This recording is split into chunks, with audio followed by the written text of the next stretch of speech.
يا الله يا كريم يا عظيم يا غفور يا شكور يا ودود.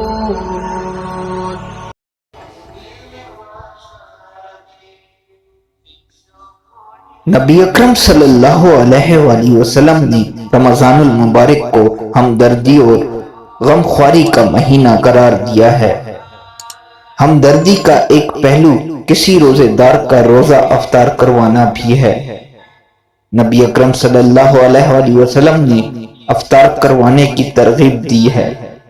نبی اکرم صلی اللہ علیہ وآلہ وسلم کا فرمان ہے، جو شخص کسی روزے دار کا روزہ افطار کرائے تو اس کے لیے گناہوں سے مغفرت اور دوزخ کی آگ سے رہائی ہے۔